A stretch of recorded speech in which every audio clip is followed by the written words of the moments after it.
Maqaa Abbaa, maqaa Ilmaa, maqaa Hafuura Qulqulluu, Waaqa tokkoon ni amanna. Ameen. Kabajamootaa fi jaalatamootaa maatiiwwan Waaqayyoo, Waaqayyoon kan jaalattan, Waaqayyo isiniin kan jaalatu hundumtu keessan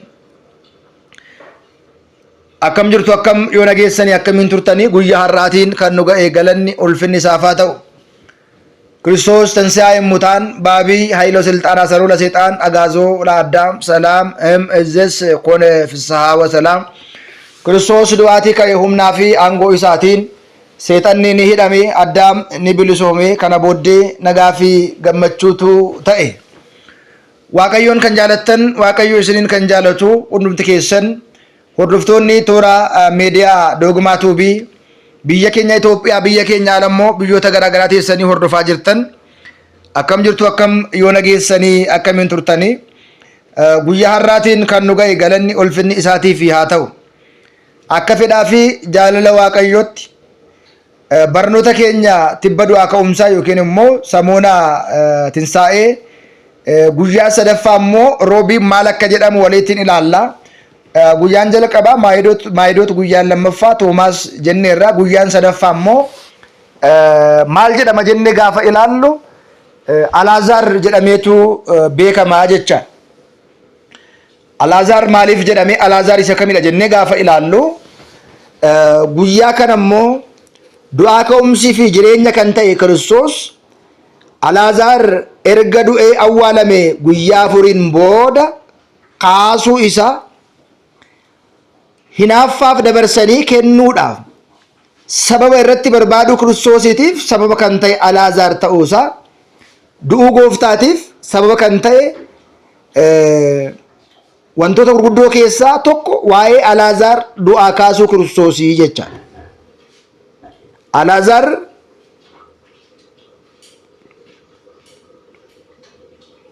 Alaazaariin foonsaa du'a keessaa, awwaala keessaati kan kaase gooftaan foonsaa haaraatiin ka'uusaa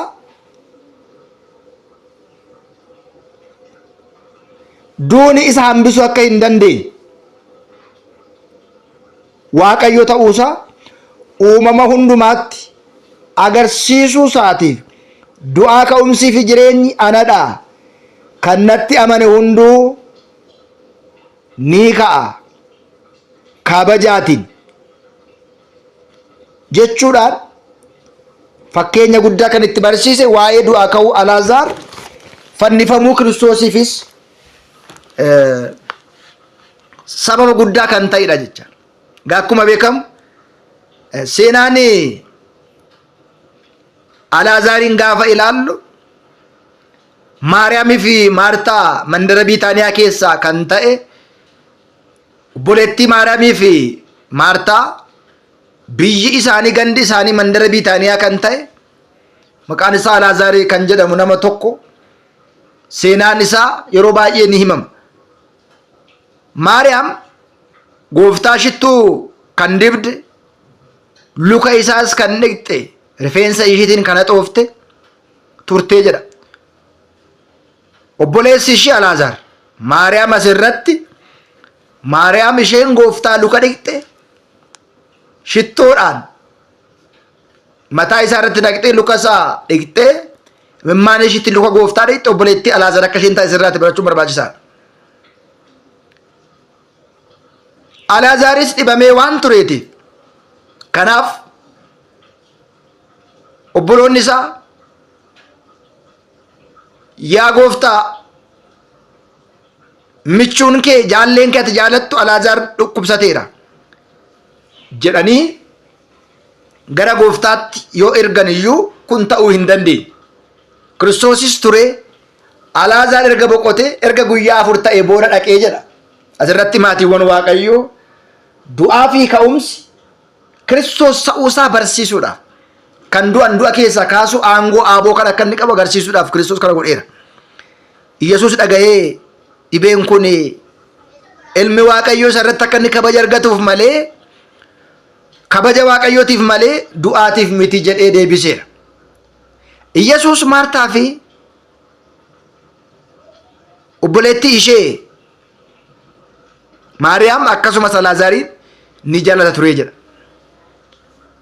Akka inni dhukkubsatees yeroo dhaga'anitti yeroo sana bakka inni ture guyyaa 2 oole. Alaazaar dhibamee namatti jaalattu sun michuun kee sun dhibameera jedhanii akka fayyisuuf yoo itti ergan iyyuu Yesus bakka ture guyyaa 2 turee dhufee jedha. Kanaan booda duuka bu'oonni isaa gara Yihudaatti ni deemna ittiin jedhan. Duuka bu'oonni isaa yaa barsiisaa, Ayhudoonni yeroo xiqqoodhaaf si waraanuu ni barbaadu. Kanaaf gara sana ni deemtaa jedhanii itti himan. Yesus deebisee guyyaan isaa sa'a 11 waan ta'eedhaaf guyyaan kan deddeebi'u yoo jiraate ifa biyya lafaa kana ni argaa, hin dogongorus. Halkan kan deddeebi'u yoo jiraate inni garuu dukkanni isarra waan jiruuf ifni isarra waan hin jirreef ni dogongora ittiin jedhe. Kana erga dubbateen booda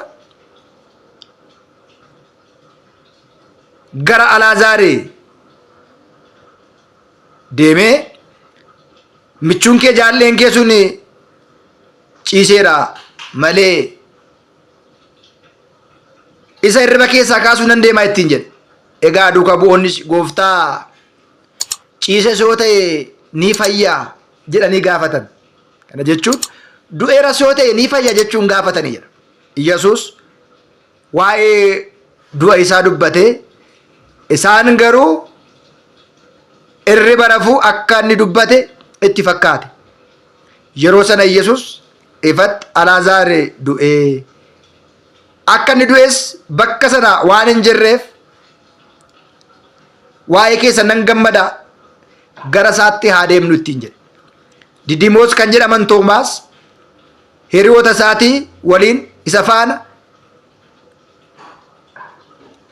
akka nuti hin duuneef nuti immoo hin deemnu jedhee dubbatee jedha. Yesuus yeroo dhufu gara awwaalaatti amma gaaraaf guyyaa 4 ta'eera. Bitaaniyaam kiiloomeetira 12 kan ta'u Yerusaalem irraati dhiyoo ture. Ayhuud keessaa hedduun isaanii waa'ee obboloota isaanii jajjabeessuudhaaf gara mana Alaazaar faatti deemanii turan. Maartaa Yesuus akka dhufe yeroo dhageessutti isa simachuudhaaf baate. Maariyaam garuu mana keessa teessee turte. Maartaan Yesuusiin gooftaa, yaa gooftaa, ati utuu as jiraatte obboleessi keenya hin du'u ture. Amma garuu Waaqayyo irraa kan kadhattu hunda Waaqayyo akkasii kennu nan beeka ittiin jette. Yesuus obboleessi kee ni ka'a ittiin jedhe. Maartaan guyyaa dhumaa guyyaa da'ukumsaa akka inni ka'u nan beeka ittiin jette. Yesuus du'aa fi ka'umsi anadha. Kan natti amanu yoo du'e illee jiraataa ni ta'a. Kan natti amanu hundura ziraarem aymooti, kan natti amanu hundumtu bara baraan hin du'u jechuudhaan dubbate. Isheenis yaa gooftaa ko, ati gara addunyaa kanaatti kan dhufe Kiristoos ilma Waaqayyo akka taate ni amannaa ittiin jette. Kan erga jedheen booda buleettiin ishii Maariyaam dhoksaatiin waamtee barsiisichi dhufeera si waamuu ittiin jette. Isheenis yeroo dhageessutti atattamaan gara isaa dhuftee Yesuus Maartaa yeroo simatetti bakka sana ture. Gara gandichaattis hin galle ture. Namoonni isaan jajjabeessan ishee faana turan, manas kan turan Maariyaam boo'ichaatiif waan kaatu seetanii ishee faana ba'anii jedha. Maariyaam Yesuusin bakka inni jiru dhuftee yeroo agartutti luka isaarratti kuftee, gooftaa, otoo atas jiraattee obboleessi keenya hin du'u ture. Yesuus yeroo isheen boossu ishee faana kan dhufan Ayhudoonnis yeroo boo'an argee hafuuraa fooniitiin gaddee, hafuuraatiin gaddee jedha. Eessa keessanii jechuudhaan gaafate. Yaa gooftaa koottu ilaali jechuudhaan itti dubbatani. Yesuusis akkam akka inni jaalatu waan beekaniif dinqisiifatanii. Kanaatiin booda Yesuus gaddee awwaala keessaa ba'ii deddeebi'i jechuudhaan dubbii kana dubbatee jedha.